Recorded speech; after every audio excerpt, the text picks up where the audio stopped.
तो आज है हमारा दूसरा दिन जिसमें हम प्रथम पद तथा सार्वंतर ज्ञात करना सीखेंगे। एक सवाल दिया जाता है और इसमें आपको प्रथम पद निकालना होता है और सार्वंतर ज्ञात करना होता है, जिसमें आपको हम सवाल हल करेंगे। तीसरा जो क्या है कि एक समांतर श्रेणी का 12वां पद अगर -28 है, यानी 12वां पद दिया है -28 तथा 18वां पद -46 है, तो इसका पहला पद तथा सार्वंतर ज्ञात कीजिए। यानी हमें सिर्फ दो चीज़ दी है, एक तो 12वां पद दिया है -28 और एक 18वां पद दिया है -46, और इसमें हमें प्रथम पद ज्ञात करना है और सार्वंतर ज्ञात करना है, जो मैंने यहाँ पे लिख लिया। अब इसके बाद हम क्या करते हैं, सबसे पहले जो हमें दिया होता है हम वो लिख लेते हैं। तो हमें 12वां पद दिया है -28 और इधर मैं लिख लेती हूँ 18वां पद हमें दिया है -46। तो यहाँ पे n क्या है हमारा 12 और यहाँ पे n क्या है हमारा 18। तो सबसे पहले हम इसमें पद ज्ञात करेंगे। तो Tn बराबर a प्लस n माइनस 1 गुणा d, ये हमारा सूत्र होता है किसका, पद ज्ञात करने का, a प्लस n माइनस 1 गुणा d।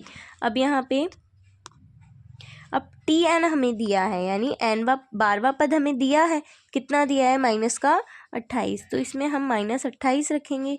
a हमें पता नहीं है तो a ऐसे कैसे लिख लेंगे, n की जगह हम क्या लिखेंगे 12 माइनस 1, और d भी हमें पता नहीं है, तो यहाँ पे इसको घटाएंगे हम, तो क्या आएगा -28 बराबर a प्लस कितना आ जाएगा यहाँ पे 11d। इसे हम नाम दे देंगे समीकरण 1। इसी प्रकार हम इसे हल करेंगे। तो यहाँ पे हमें Tn कितना दिया है 46 माइनस का 46 बराबर a हमें पता नहीं है, n कितना है हमारा 18 माइनस 1 गुणा d। तो माइनस का 46 बराबर a प्लस 17 में से एक गया, 18 में से एक माइनस करेंगे तो बचेंगे 17, तो 17d। इसे हम दे देंगे समीकरण नंबर 2। अब आगे हमें a और d ज्ञात करना है, तो हम क्या करेंगे, समीकरण नंबर 2 में से समीकरण 1 को घटा देंगे। तो जो हम काम करते हैं वो लिखेंगे, समीकरण 2 में से समीकरण 1 को घटाने पर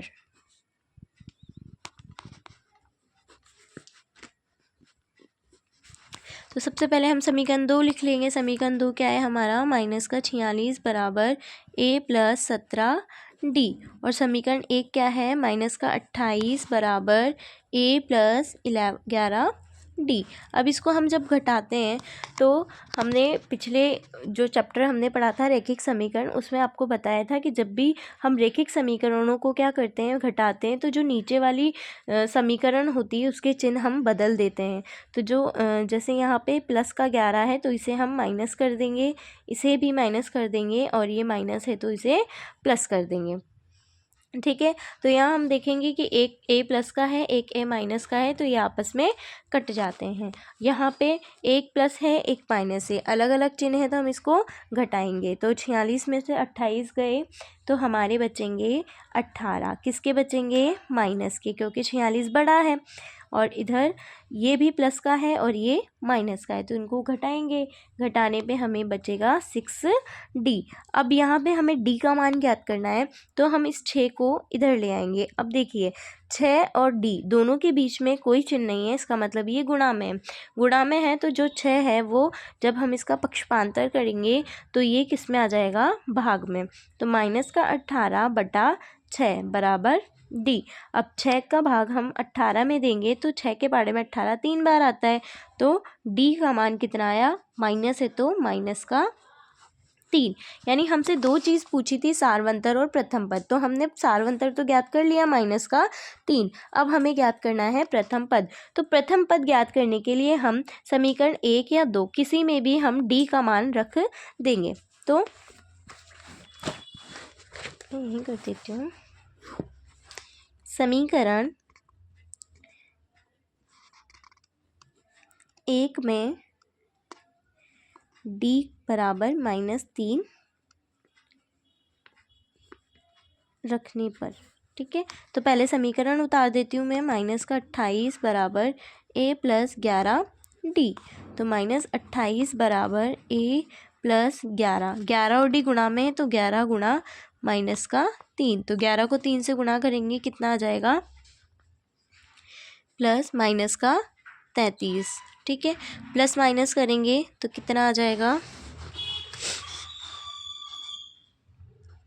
a +-−33। अब a का मान निकालना है तो इस 33 को हम इधर ले जाएंगे।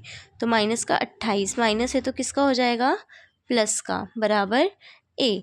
अब देखिए जब अलग अलग चिन्ह होते हैं तो इनको घटाते हैं। तो 33 में से जब 28 को हम घटाएंगे तो हमें 5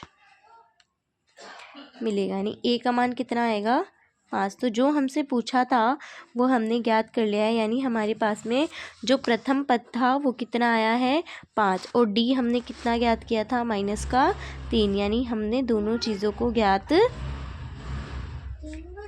कर लिया है।